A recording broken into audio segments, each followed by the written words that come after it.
선교사들이 좀 많이 있었어요. 선교사들이 많이 있었는데 그분들이 저희에게 알게 모르게 부모 역할을 하시더라고요. 왜냐면 먼저 사셨던 분이니까 저희가 아기처럼 와 있으니까 가르치잖아요. 그래서 처음에는 주시는 게 고마웠는데 한 1년쯤 지나니까 이제 좀 내가 해볼게요. 그래서 이 관계가 부모하고 관계하고 이렇게 넘어가요. 같이. 제가 깜짝 놀란 것 중에 하나가 그분들이 해주시는 건 당연하고 안 해주시는 것에 대해서 노여워요. 말도 안 되죠, 그죠? 근데 그래요, 진짜. 그래서 그거를 의식하고 난 다음에 제가 의식적으로 고마운 마음을 제가 많이 가졌어요. 그렇다고 제가 안 싸운 건 아니고 선배 선교사님들한테 보통 저희는 같이 공동체가 사제 선교사니까 서양에서 오신 신부님들이 많으신데 그분들하고 많이 싸웠어요, 여러 번. 근데 싸운다는 것은 어쩌면 그분들이 저에게 싸울 수 있도록 이게 주신 거죠. 그리고 제가 싸웠을 때 물론 좀 노여워하시는 분도 있었지만 대부분의 선배들이 그걸 받아주셨어요. 근데 그걸 통해서 제가 아주 커가면서 제가 한국에서 저희 엄마하고 아니면 저희 가족에서 저보다 어른인 권위 있는 분들에게 외적인 권위 있는 분들하고 싸우지 못한 거를 거기 가서 한 것 같아요. 그래서 선배 선교사들이 이렇게 그런 것들을 이렇게 알려주고 어떻게 가야 되는 선교는 어디로 가야 되는지 방향도 제시해주고 때로는 영감도 주시고 이러거든요. 그래서 저한테 그 선교사로서 제가 되어가는 과정 안에 선배들의 역할은 굉장히 컸던 것 같아요. 그래서 이게 저희가 사제 선교사, 서양 사람들이라고 표현하면 유럽이나 이제 미국이나 이렇게 그런 분들이거든요. 특히 거의 저희 한국 골로말 외방 선교회가 그 아이리시 배경이 좀 많아요. 그 문화가 주도 많이 하고 있는데 그분들에게 이제 저희가 들어가서 사는 거잖아요. 그러면 사제, 남자, 서양, 그다음에 영어권이잖아요. 저희는 들어갈 때 동양인, 그다음에 비영어권, 평신도 여자가 들어가는 거예요. 근데 이것이 무의식 중에 보면은 제가 몰랐어요. 그 열등감을 가지고 있다는 걸. 그 네 가지가 다 열등감이더라고요. 그래서 이쪽은 뭔가 힘이 있어 보이고 가진 것 같고 저는 뭐든지 없는 것 같아요. 그래서 제가 첫 외국에서 회의를 하는데 제 정체성을 밝히기가 굉장히 어렵더라고요. 어떻게 밝혀야 될지. 왜냐하면 대부분이 영어권 사람이고 저 혼자만 영어권이 아니에요. 그쪽은 필리핀 사람 하나 있었지만. 회의를 지나가는데 잠깐만요. 이것도 한두 번이죠. 계속 제가 못 알아들었다고 얘기할 수가 없으니까 제가 포기하고 계속 듣는데 그러면서 제가 하는 게 내가 열등감을 가지고 이 그룹에서 살아가고 있구나. 근데 이거는 굉장히 저한테 어떤 면에서는 내가 힘든 게 당연한 거였고 어떤 면에서는 그래서 여기에 있어야 될 이유를 좀 알았는지도 모르겠어요. 그래서 저희가 해외 선교, 외국 문화나 언어가 달라진 곳으로 선교로 간다는 것은 또 다른 면에서 가난을 체험하는 거라고 그러거든요. 실질적으로 그렇게 열악한 가난을 체험해 보지 못했는데 어떻게 비슷하게나마 우리가 가난을 체험하는 방법이 뭘까? 그럼 아까 같은 그런 상황이에요. 열등감을 느낄 수 있는. 자, 교회에서 사제들하고 같이 있는 평신도는 별로 눈에 안 띄어요. 근데 이제 골룸방 같은 경우에는 저희를 파트너로 초대했어요. 파트너라는 얘기는 보통은 평신도들이 신부님들을 도와주는 협조자이거나 아니면 봉사자로서 많이 해요. 근데 파트너라는 개념으로는 안 하는데 저희를 처음으로 파트너로 초대해 줬어요. 근데 이제 대부분의 사람들이 파트너라는 개념이 없어요. 왜냐하면 그동안 해왔던 게 협조자나 봉사자들은 많이 있었거든요. 그래서 우리 모두 혼란스러웠어요. 그러면서 그걸 혼란스러운 거를 가다 보니까 제 마음 안에서 이게 처음에 초대할 때는 나가 환영받는 줄 알았대. 이게 좀 계속 또 환영이 나옵니다. 단어가. 환영받는 줄 알았는데 가서 보니까 환영받지 못하는 게 너무 많더라고요. 그게 제 느낌으로. 왜냐하면은 언어도 나한테 친절하지 않지. 더군다나 두 개 말을 한꺼번에 외워야 되니까. 그 다음에 이 교회 내에서도 우리는 별로 인정받지 못한 존재죠. 또 서양 사람하고 이 동양 사람하고 같이 있으면요, 서양 사람들이 빛납니다. 우리나라하고 비슷해서 서양 사람들에게 사람들이 굉장히 친절해요. 동양 사람보다. 그러니까 이런 여러 가지가 저한테 저 안에 있는 열등감을 많이 건드렸어요. 그래서 이게 이제 환영받지 못하는, 특히나 제가 태어날 때 셋째 딸로 태어나서 가족들이 서로 안 봤다 그랬잖아요. 그래서 환영받지 못하는 게 제가 아마 좀 예민한 것 같아요. 근데 많은 사람들이 다 그렇겠죠. 환영받지 못하면 갑자기 작아지잖아요. 그 느낌하고 씨름해야 되는 것이에요. 근데 이제 고마운 거는 저희 그 공동체 안에서 선배 선교사들 중에 하나서 능력 있는 분들이 많았어요. 그래서 저희를 선교를 동반해 주는 분들이 많았어요. 동반해 주시는 분들이 이 개인적인 어려움을 넘어갈 수도 있게 해주고, 또 어떤 면에서는 선교의 방향을 얘기해 주고 뭐 이런 분들이 있었거든요. 근데 제가 기억나는 것 중에 하나가, 이 신부님들이 처음에는 개인적으로 우리를 환영하긴 하는데 동반자로 동등하게 파트너로 같이 선교를 해? 이게 이제 말이 안 되는 거잖아요. 왜 그러냐면 그분들은 저희보다 나이가 훨씬 더 많고 평생을 그 나라에서 선교를 하셨던 분이니까 그 개념이 굉장히 어려우신 분들이었어요. 그래서 개인적으로는 아무 문제가 없는데 회의가 되면 문제가 생겨요.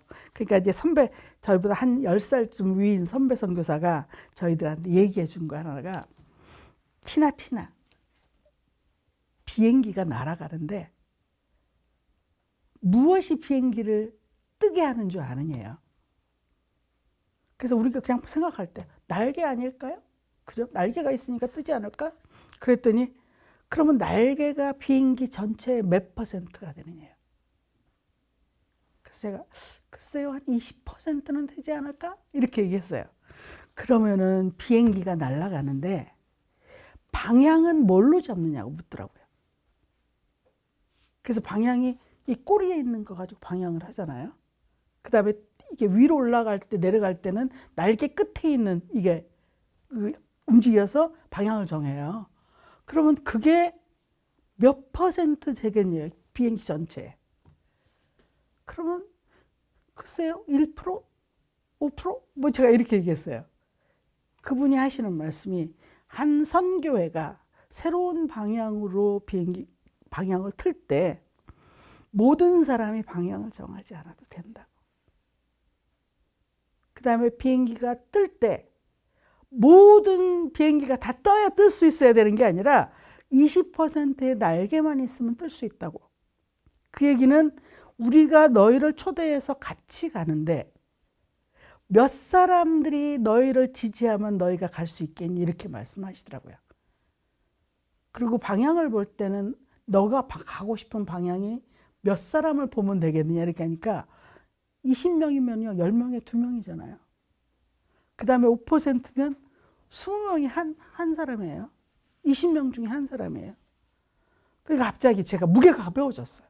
이렇게 선배들이 저희에게 영감을 주면서 선교사가 어떤 일을 하는 사람들이고 너희들이 보고 가야 될 게 어느 방향인지를 이렇게 가르쳐 주시더라고요. 그래서 저는 선배 그 영향을 굉장히 많이 받았어요. 그래서 그분들의 영향을 많이 받아서 정말 어떤 면에서 제가 처음으로 배운 하느님의 사랑이 기다림이라는 거예요. 제가 성장할 때까지 기다려주는 선배들을 통해서 아, 이게 사랑이구나. 내가 모를 때 가르쳐주고 그걸 이해하고 내 몸으로 습득할 때까지. 그래서 고린도전서 13장에 나오는 사랑에 대해서 나오는 게 사랑은 오래 참고, 그죠? 그 다음에 두 번째가 아마 친절하고, 세 번째가 시기하지 않고, 뭐 이런 게 있을 거예요. 그 내용을 이제 그거는 아마 다음에 한 번 더 제가 쓰고 싶은데, 어쨌든 간에 이 선배들이 저희가 성장하기를 기다려 주신 거는 저한테 굉장히 큰 도움이 됐어요. 왜냐하면 진짜 베이비 같은 느낌으로 애로 그냥 가는 거잖아요. 애라는 얘기는 다시 말해서 누구한테 의존하지 않고서는 클 수가 없어요. 그리고 누가 줘야만 받아요. 그리고 어떻게 생각하면 애들은 위에서 통제하면은 애는 자유롭지가 않아요. 이렇게 가야 돼요. 근데 어른들이 봐주면 애들은 자유롭게 크잖아요. 그래서 제가 필리핀에 가서 처음 3년 동안은 제가 애로 있었던 건데 제 선배들이나 저 옆에서 지켜봤던 사람들이 저의 그 아이의 모습을 그냥 봐줬던 것 같아요. 그래서 제가 첫 3년 동안 배운 거는 내가 가서 뭘 한 게 사실은 하나도 없어요. 늘 무기력과 싸웠고 내가 못 알아들으니까 내 열등감과 싸웠고 그 다음에 그 사람들이 얘기하는 소리를 내가 이해하지 못해서 실수투성이었고 그래서 오죽하면 우리들끼리 6명이 모여가지고 토론을 해요. 영어로 얘기했는데도 신부님이 말한 게 뭐냐? 뭐 이러면서 저희가 실수한 첫 번째 언어 때문에 오는 실수가 뭐냐면 세크릿이라는 것이 있고 시크릿이 있어요. 근데 저희가 그때는 세크릿이라는 말이 못 알아들었어요. 그러면 시크릿이라는 말은 우리가 쉽게 아는 게 비밀이잖아요. 그러면 세크릿은 신성한이에요. 그러니까 저희 신부님이 이번 일요일 날은 세크릿 데이라고 이렇게 얘기했어요. 저희들이 그거를 비밀데이야. 주제를 안 주고 우리 보고 시간을 빼놓으라는 얘기로 들었어요. 모두 다. 얼마나 황당해요. 신부님은 그가 우리하고 같이 이날은 특별히 말하자면 하루 동안 피정하는 시간, 날 아니면 특별한 시간을 보내기로 작정하고 오셨는데 우리는 아무것도 모르고 오늘 뭐 할 거예요? 이러고 있는 거예요. 그러면서 우리가 그걸 얘기했어요. 우리는 비밀데이라고 해서 물어보지도 못하고 있었다고. 이런 실수들을 통해서 우리는 우리 자신에게 웃고 당황하지만 그분들은 그분들대로 여유가 생기는 것 같아요. 그래서 이 아이로 지낸다는 것은 어떤 면에서 실수해도 괜찮다. 그죠? 배워가는 게 당연하고 모르는 게 당연하고 그래서 선배들이 기다려주는 거 아니면 그 필리핀 현지 사람들이 저희가 실수하는 걸 받아주는 거 아니면 저희가 부족해서 그분들이 우리를 돌봐주는 걸 너무나 당연하게 받아들이고 있었는데 제가 그걸 모를 때는 늘 안에서 제가 이렇게 끌탕을 했다고 해야 되나 이렇게 막 보대꼈어요. 이 부족한 내가 너무 부끄러워서. 그래서 그런 것들을 그래도 괜찮다고 배운 시간이 아마 그 시간이 아니었나 싶어요. 근데 그 시간이 지나고 나서야 제가 조금 그 다음에 이제 사람들 속으로 들어가죠. 내 안에 갇혀 있는 거에서 이제 조금씩 바깥으로 나가는 거죠. 그래서 이게 내 문제인지 남의 문제인지 아니면 내가 할 수 있는지 없는지 이거 구별하는 것도 저는 못했거든요.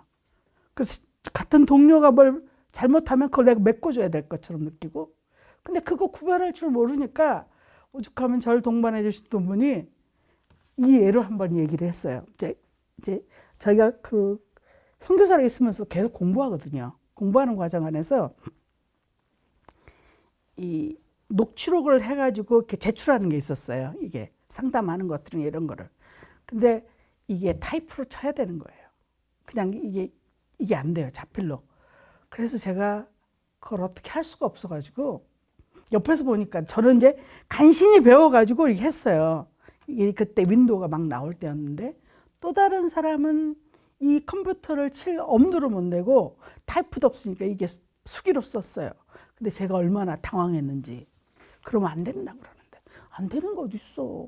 근데 제가 안 된다고 생각해가지고 그러지 마 그거 안 된다 그랬어. 내가 해줄게.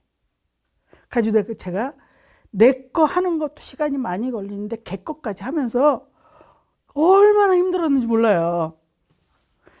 그러니까 저를 동반해 주셨던 분이 형수가 그건 네가 못하는 거야 라고 얘기해줘요. 제가 잠 조금 덜 자면 할 수 있잖아요. 근데 그분은 네가 잠을 조금 덜 자면은 그 다음날 네가 풀리 살아있지 않다는 거예요. 반쯤 죽어서 졸면서 이렇게 움직이고 있는 건데 그건 살아있다고 말할 수가 없다는 거예요. 그러면 그건 네가 못하는 거야. 근데 제가 그런 것도 몰랐어요. 그래서 제가 자라오는 환경에서는 늘 힘들어도 누군가가 필요로 하면 제가 내줘야 된다는 게 제가 배운 거예요. 그리고 그게 좋은 가치라고 배웠어요. 근데 거기 가서 배운 거는 그거 좋은 가치 아니라고. 내가 죽어 있는 것은 좋은 가치가 아니라고. 그래서 너는 네 몫을 하고 그 수기를 이렇게 손으로 쓰는 그 글씨를 내놓는 것은 걔가 그걸 못해서 내놓는 거니까 다른 사람이 감수해야 되는 거잖아요. 그걸 내 책임으로 왜 가져가느냐는 거예요. 근데 제가 그렇게 혼선이 굉장히 많았던 사람이에요. 근데 이런 것들이 하나씩 하나씩 혼선들이 줄어드니까 삶이 굉장히 단순해져요. 훨씬 단순해져요. 그래서 이거는 내가 할 수 있는 것과 없는 것을 옛날에는 마음으로 했던 것 같아요. 해야 되는 걸 내가 안 하고 있는 거는 안 한 거예요. 근데 그분은 내가 fully 살아있을 수 있느냐 없느냐에 따라서 할 수 있는 것과 없는 거로 구별해 주는데 제가 새로운 가치관을 배웠죠. 그래서 그분들이 하시는 말씀 중에 지금도 기억나는 것 중에 하나는 선교사들은 다른 사람을 위해서 희생하고 봉사하는 사람들이 아니다. 사람이 사람답게 사는 게 무엇인지를 보여주는 사람들이 선교사들이다. 그리고 희생하고 봉사하고 내가 행복하지 않는 것보다는 내가 행복하고 사는 것이 다른 사람에게 훨씬 영향을 많이 준다고. 그래서 저희에게 무리하지 않도록, 그 다음에 지나치게, 특히 이제 한국 사람들의 경우에는 그 윤리적인 가치가 굉장히 높아요. 그래서 자기를 희생하고 봉사해야 된다는 게 특히 이제 신앙을 갖고 있는 사람들의 경우에는 그게 굉장히 많아요. 근데 그분들은 그거 아니고 나를 기준으로 해서 네가 행복하냐? 그래서 저는 행복하냐 이런 질문을 선교사로 살면서 가장 많이 들은 것 같아요. 집에서 살 때는 아무도 날 보고 너 행복하냐 이렇게 물어준 사람이 없었어요. 왜냐하면 그냥 살면 살아나야 되는 거니까. 근데 너 행복하냐? 근데 그 말이 다시 말하면은 복음이잖아요. 하나님께서 우리에게 너를 조건 없이 사랑하니까 행복하라. 이게 복음이잖아요. 기쁜 소식이잖아요. 근데 아무도 나한테 행복하냐고 물어봐 주지 않는데 거기서 하더라고요. 그래서 제가 뭔가 좀 이 분별을 잘 못해가지고 지나치게 저를 이렇게 단돌이 하거나 뭔가 좀 막 내어놓고 이럴 때마다 저를 동반해 주셨던 분은 그거 아니라고. 하나님이 너에게 원하는 건 그건 아니라고. 그래서 그런 걸 통해서 제가 많이 사랑을 주는 사람이 아니라 사랑을 받는 사람으로 제가 거듭난 게 제 선교사의 삶이었던 것 같아요. 그래서 어떤 면에서 한국에 있는 동안에는 제가 배운 제 문화 속에서 제 가족 안에서 제가 배운 거는 부족하면 안 돼. 부족한 건 부끄러운 거. 그 다음에 남보다 더 많은 것을 희생해야 돼. 이 우리나라 갖고 있는 좋은 가치관이죠. 근데 거기 가서 배운 거는 우선 내가 행복해야 돼. 그리고 내가 자유로워야 돼. 그래서 그런 면에서 저는 오히려 선교사로 살면서 이 자유로움이 무엇이고 내 행복이 무엇이고 그 다음에 나에 대해서 내가 어떨 때 내가 행복한지, 어떨 때 내가 자유로운지, 어떨 때 내가 마음이 편한지, 어떨 때 내가 즐거운지 이거에 대해서 관심을 훨씬 더 많이 가졌던 것 같아요. 그래서 한국에 있는 동안에는 제가 그렇게 마음이 있는데 그걸 통제하고 사느라고 어떤 면에서 좀 어두웠던 것 같아요. 가치 있게 살아야 된다고 생각했으니까. 근데 거기 가서 배운 거는 그 모든 것을 내려놓고 내 삶을 자유롭게 놔주는 삶, 이런 걸 배웠거든요. 그래서 또 느끼는 것 중에 하나가 어쩌면은 우리 인간은 사랑을 받는 만큼 내놓을 수 있는 사람인지도 모르겠어요. 그래서 선교사라서 저희가 살 때 그런 것 같아요. 처음 얼마 동안은 계속 저희들이 받는 게 필요한 것 같아요. 왜냐하면 나 안에 갈증이 많고 부족한 게 너무 많다 보니까 그걸 채우지 않고서는 사실은 나오기가 어려워요. 그러면 나올 때는 머리라든가 어떤 도덕적인 거라든가 윤리적인 거라든가 이래야 된다는데 저한테 채워줄 때는 이게 자연스럽게 나오는 것 같아요. 그래서 제가 그 첫 3년 동안 살면서 가장 크게 받았던 그 칭찬 하나는 어린 필리핀 친구 하나가 와서 필리핀 언니 같아. 제가 이제 말하고 놀고 이렇게 같이 많이 이 사람들하고 어울리는 이것이 필리핀 사람 같다고. 그래서 낯설지 않다는 느낌을 해주는데 제가 받았던 가장 큰 선물 중에 하나였던 것 같아요.